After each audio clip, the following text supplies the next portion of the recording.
नमस्कार साथियों, सिर्फ पीसीएस यूट्यूब चैनल पर आपका हार्दिक अभिनंदन है। आशा करते हैं आप सभी एस्पिरेंट्स की तैयारी काफ़ी अच्छे वे में चल रही होगी और अगर आपको किसी प्रकार की समस्या होगी या फिर किसी भी टॉपिक्स पे आपको वीडियो की आवश्यकता होगी, तो आप ज़रूर कमेंट बॉक्स में इन्फॉर्म करें। कोई भी टॉपिक्स में दिक्कत आ रही है, कोई भी सब्जेक्ट में दिक्कत आ रही है, उसको कहाँ से पढ़ें, किस सोर्स से पढ़ें, तो आप प्लीज़ हमें हम आप लोग हमें बताएँगे कमेंट बॉक्स में, जिससे हम आप लोगों के लिए कुछ हेल्पफुल वीडियोज़ लेके आएँगे ताकि आपकी तैयारी को और ईज़ी बनाया जाए और अल्टीमेट गोल हम लोगों का ये है कि आपको क्रैक कराना। ये नहीं कि प्री निकलवा दें, फिर मेंस निकलवा दें, फिर इंटरव्यू। अल्टीमेट गोल यही है कि आप लोगों को फाइनल लिस्ट में आप लोगों का नाम देखना। चलिए हम लोग शुरू करते हैं। आर्थ आर्थिक शुरू कर रहे हैं, आर्थिक पार्ट जो घटना सार का है। इसके पहले का जो वीडियोज़ है, एक वीडियो मैंने कल उसके लिए वो किया था, रिकॉर्ड किया था, लेकिन वो किसी टेक्निकल कार्ड से उसकी वॉइस इश्यूज़ है, तो वो आपको अपलोड हो जाएगा, तब तक आप आर्थिक से शुरू करेंगे, ठीक है? कोशिश करेंगे कि आज वो भी ठीक हो जाए या फिर दोबारा मैं उसको रिकॉर्ड करके आप लोगों के लिए अपडेट करूँगा। आइए शुरू करते हैं। केंद्रीय मंत्री डॉक्टर जितेंद्र सिंह हाल ही में किस कंपनी को मिनी रत्न स्थिति का ये श्रेणी 1 है, ठीक है, से सम्मानित किया? तो सेंट्रल इलेक्ट्रॉनिक्स लिमिटेड है। इसका नाम याद रखिएगा, इंपॉर्टेंट है। और भी अगर मिनी रत्न है तो और नवरत्न देख लीजिएगा कंपनीज, ठीक है, उसमें उनका परफॉर्मेंस क्या है इसको भी आप देख लीजिएगा जरूर से। आगे बढ़ते हैं। आरबीआई द्वारा भारत का विदेशी ऋण कितना हो गया है? अभी 2024 का लेटेस्ट डाटा है, तो 663.8 बिलियन डॉलर है, ठीक है, याद रखिए 663.8 billion dollar. India international bullion exchange IABX में ट्रेडिंग कम क्लियरिंग टीसीएम सदस्य बनने वाला पहला भारत का बैंक स्टेट बैंक है। देखिए स्टेट बैंक के बारे में हम एक चीज बता देते हैं आपको कि अगर कोई भी भारत में सरकारी बैंक, पब्लिक सेक्टर बैंक, ठीक है, या फिर कोई ऐसा गवर्नमेंट बैंक की बात हो, अगर उसमें परफॉर्मेंस की बात हो, बेस्ट की बात हो, पूंजी की बात हो, तो उसमें आप एसबीआई को चूज करके इंटेलेक्चुअल गेस ले सकते हैं आपके एग्जाम में। अगर आपको नहीं पता है तो आप इस पे जा सकते हैं, आपका मतलब ज्यादातर चांस है कि सही होगा। आगे हम लोग बढ़ते हैं। भारत का पहला बुलियन एक्सचेंज गुजरात के गिफ्ट सिटी में लॉन्च, ये गिफ्ट सिटी में हुआ। गिफ्ट सिटी आप जानते होंगे, ठीक है, इसके बारे में मैं और आपको डिटेल में बता दूंगा, ठीक है। आगे देखते हैं। विश्व बैंक द्वारा जारी रिपोर्ट भारत के विकास को कितने % रहने का अनुमान किया गया? 6.6% है, वर्ल्ड बैंक जारी करता है। नाम याद रखिएगा वर्ल्ड बैंक का, और ये डाटा याद रखिएगा। भारत का सर्वाधिक एफडीआई किस देश से आता है? सिंगापुर है। अच्छा चलिए, फर्स्ट है। सेकंड आप बताइए किस कंट्री से आता है, और थर्ड बताइए किस कंट्री से आता है। ये तीनों डाटा आप याद रखिएगा कि अगर आपको 3 भी देगा तो जिससे आप चीजों को टैकल कर पाएंगे। आगे बढ़ते हैं। वह न्यू बैंकिंग, ठीक है, स्टार्टअप जैसे हाल में आरबीआई द्वारा मोबाइल वॉलेट लाइसेंसिंग शुरू होती है, जुपिटर उसका नाम है। न्यू बैंकिंग क्या होती है पता है आपको? न्यू बैंकिंग में कोई फिजिकल मतलब अपीयरेंस नहीं होता है, फिजिकल कोई ब्रांच बैंक की सिस्टम नहीं होता, टोटली ऑनलाइन होता है, तो उसका नाम याद रखिए जुपिटर है। आगे देखते हैं कि स्टेनलेस स्टील क्षेत्र में भारत की सबसे पहली ग्रीन हाइड्रोजन जो प्लांट्स है कहाँ पे है? तो हिसार हरियाणा में, याद रखिएगा प्लेस पहला है, ये भी इंपॉर्टेंट हो जाएगा। किस संस्थान की best conduct of business regulator के पुरस्कार जीता? सेबी, सेबी ने बेस्ट कंडक्टर रेगुलेटर का पुरस्कार जीता है। लेकिन हाल फिलहाल में काफी ये मतलब कंट्रोवर्सी सेबी से रिलेटेड हुई है। क्या हुआ था तो आपको हम बताते हैं। इसकी इनकी नई नई जो चेयरमैन है अपॉइंट की गई है, ठीक है, उस उनका चेयरमैन का क्या नाम है? पहले आप नाम देखिएगा। कंट्रोवर्सी क्या है? मैं आपको थोड़ा बता देता हूँ। कंट्रोवर्सी ये है कि एक रिपोर्ट आई है हिंडनबर्ग, ठीक है, हिंडनबर्ग रिपोर्ट है, एक यूएस बेस्ड फर्म है। ये जो संस्थानों के रेगुलेटरी का जो वो है एनालिसिस करता है कि कितना ट्रांसपेरेंसी है, कोई इश्यूज तो नहीं है, ताकि फ्यूचर में कोई बड़ा क्राइसिस, इकोनॉमिक क्राइसिस उस कंट्री में ना आ पाए, तो इसका ये काम है। तो इसने बताया है कि जो अभी मेंबर हम इसकी अपॉइंट हुई हैं, उनका बूचा नाम है, ठीक है, मधाबी बूच करके, सॉरी बूचा मैंने बोल दिया, मधाबी बूच उनका अभी चेयरमैन जो अभी अपॉइंट हुए हैं। इनके बारे में बताया है कि इनके जो हस्बैंड हैं, उनका जो ऑफशोर, ठीक है, आपको मैं बताना चाहूंगा कि ऑफशोर ऑफशोर इन्वेस्टमेंट, ये वो इन्वेस्टमेंट होते हैं जो देश के बाहर होते हैं। एक इनशोर होता है देश के अंदर की कंपनीज में, ये ऑफशोर होता है। जनरली ये टैक्स हेवन कंट्रीज में होते हैं, ठीक है, डेनमार्क है, स्विट्जरलैंड है, और भी ऐसे फिनलैंड है, ऐसे कंट्रीज में होते हैं। यहाँ पर टैक्स में भारी छूट होती है, ठीक है। तो इनके हस्बैंड का नाम इस ऑफशोर इन्वेस्टमेंट में आया था, जिसकी वजह से काफी कंट्रोवर्सी जनरेट हो गई थी। और उसमें इन्वेस्टमेंट में अडानी के ग्रुप का भी कुछ नाम अभी हाल में रिपोर्ट आई है, तो इसको आप ध्यान रखिएगा, ठीक है। और थोड़ा हम बैक टू बेसिस पे जाते हैं। सेबी के बारे में चेयरमैन हमने बता दिया, मदाबी बूच है। अगला ही बताइए कि ये कैसी बॉडी है, स्टेट्यूटरी, संवैधानिक बोलते हैं, ठीक, या फिर कॉन्स्टिट्यूशनल है, ठीक है। और इसके मिनिस्टर मतलब अंडर विच मिनिस्ट्री, किस मंत्रालय के अंदर आता है, याद रखिएगा। इसमें आपको हम दे देते हैं, चलिए आपको दे देते हैं मिनिस्ट्री ऑफ हाउसिंग अर्बन, ठीक। आपको हम दे देते हैं मिनिस्ट्री ऑफ फाइनेंस दे देते हैं, मिनिस्ट्री ऑफ होम अफेयर दे देते हैं, एमएचए दे देते हैं, या फिर आरबीआई लिख देते हैं। चलिए आप इसको जरूर से बताइएगा, इस क्वेश्चन का आंसर दीजिएगा, काफी हेल्प मिलेगा। आप जब रियल में और भी कोई सेबी से रिलेटेड क्वेश्चन जब आपको आएंगे तो और एग्जाम्स में, तो आपको काफी हेल्प मिलेगा। मोदी 3.0 के तहत हाल में प्रधानमंत्री आवास योजना के तहत कितने आवास का निर्माण की घोषणा की गई, 3 करोड़ और उसमें बढ़ा दिया गया, याद रखिएगा, ठीक है। ये कब आई थी, थोड़ा इसका बेसिक कर लेते हैं। प्रधानमंत्री आवास योजना कब से शुरुआत हुई, इसका बताइएगा, ठीक है। और ये 3 करोड़ अभी ऐड किया गया। आगे बढ़ते हैं। 2015 वर्ष 2015 में शुरू की गई इस योजना के तहत विगत 10 वर्षों में 4.5 करोड़ मकानों का निर्माण किया गया है, याद रखिएगा। 2015 में शुरू, देखिए यहाँ मिल भी गया। आगे हम लोग बढ़ते हैं कि ये इतना इंपॉर्टेंट नहीं है, इसको मैंने देख लिया है। हाल ही में मर्सर द्वारा जारी रिपोर्ट के अनुसार प्रवासियों के लिए देश का सबसे महंगा शहर किसे घोषित किया गया, मुंबई है। वर्ल्ड के लिए पता ही थे उस दिन, वाशिंगटन था या न्यूयॉर्क, न्यूयॉर्क था, कौन सा था बताइए आप। अभी कल मैंने डिस्कस किया था, अगली वीडियो में, जो पिछला वीडियो आएगा उसमें होगा।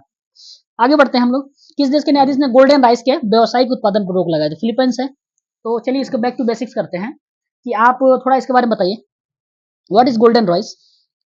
तो गोल्डन राइस क्या होता है कि ये, देखिए इसके बेसिक्स में जाते हैं। आप इसको नोट करिएगा प्लीज, मैं आपसे यही कहूंगा कि आप इसको नोट करिएगा। जेनेटिकली मॉडिफाइड, ठीक है, क्रॉप्स होते हैं, ठीक है। इसमें इसके अनुवांशिक उसमें जाके जीन लेवल पर जाके मॉडिफाई किया जाता है, ठीक है, चेंज किया जाता है, बढ़ाया जाता है। जैसे इसमें क्या किया गया, गोल्डन राइस में इसका कलर गोल्डन तो किस लिए हुआ कि इसमें क्या हुआ कि बीटा कैरोटीन को ऐड किया गया। बीटा कैरोटीन क्या है, ये विटामिन ए का इसमें पाया जाता है, और ये काफी हेल्प है फ्री रेडिकल्स को कम करने में, उसके बाद आपको सेल के प्रोटेक्शन में, ये सारी में विटामिन जो बीटा कैरोटीन है काफी हेल्प करता है, याद रखिए। इसलिए ऐसा किया जाता है कि मतलब उसी चावल से ही और भी जो आपके मतलब एक्स्ट्रा न्यूट्रिएंट्स है उसमें ऐड कर दिया जाए। तो फिलीपींस है, नाम याद रखिएगा, जिसने उस पर बैन किया है। आगे बढ़ते हैं। किस भारतीय बैंक का बाजार पूंजीगत 8 लाख करोड़, ये तो हो गया एसबीआई, ठीक है, अभी हमने इसका डिस्कशन कर लिया है, ठीक है। और आगे बढ़ते हैं।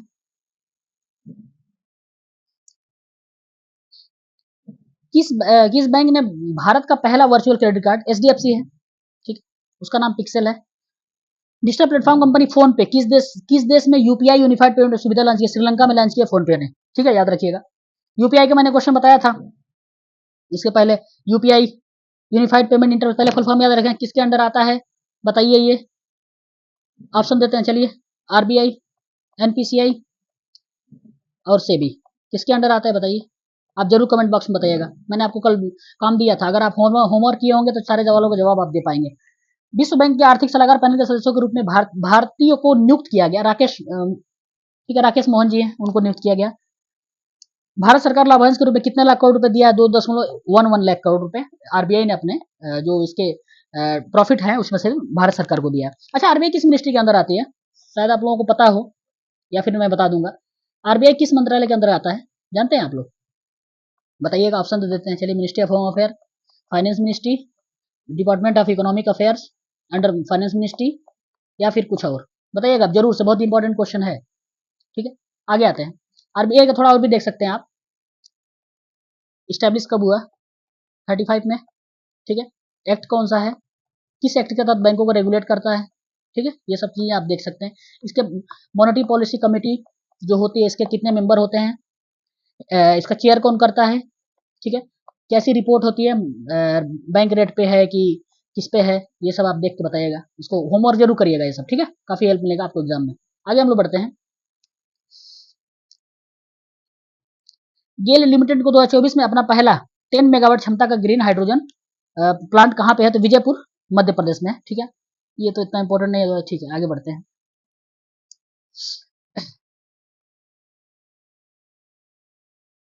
1460 सर्किट किलोमीटर ट्रांसमिशन जोड़ने वाला कौन सा राज्य शीर्ष पर है? तो उत्तर प्रदेश है।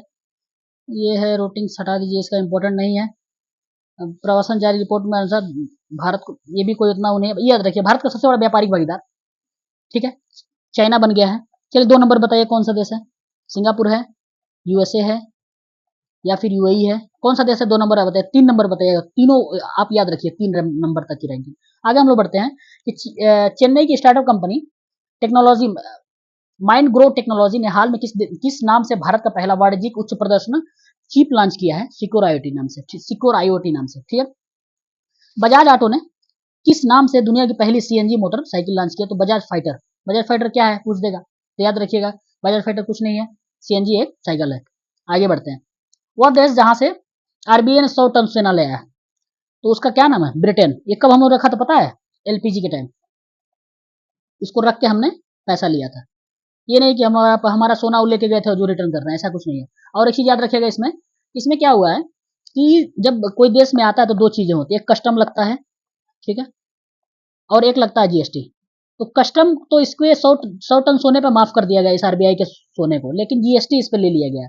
बट आरबीआई चाहती थी, कंट्रोवर्सी इसमें भी हो गई थी कि जीएसटी को भी माफ किया जाए, लेकिन फाइनेंस मिनिस्ट्री ऐसा नहीं किया, याद रखिएगा, बहुत जरूरी है, ठीक है। आगे बढ़ते हैं। कहां पर देश की पहले मल्टी मॉडल लॉजिस्टिक पार्क है? तो चेन्नई है।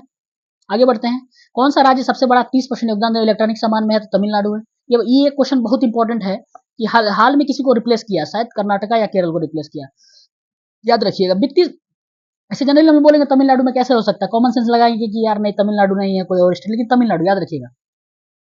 वित्तीय वर्ष भारत 23-24 भारत का सिर्फ कार्गो हैंडलिंग बंदरगाह कौन सा है? पारदीप है, बंदरगाह उड़ीसा का है। पारदीप बंदरगाह कहाँ का? उड़ीसा का, याद रखिए। आरबीआई के बैलेंस शीट के अनुसार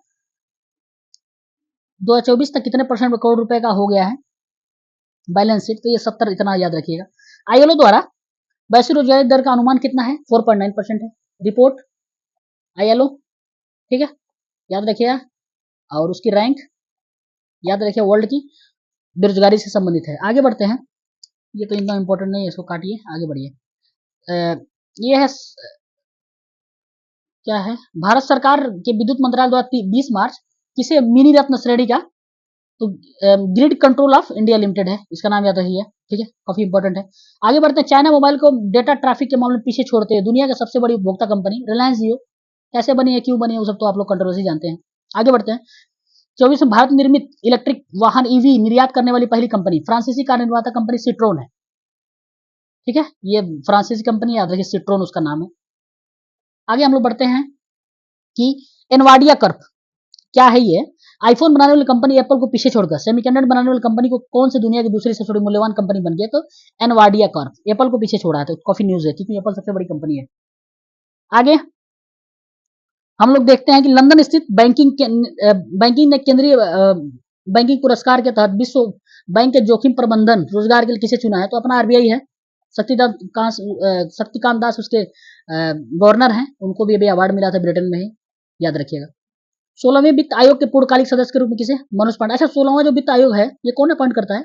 16th फाइनेंस कमीशन, आप बताइएगा कौन अपॉइंट करता है? इसके नया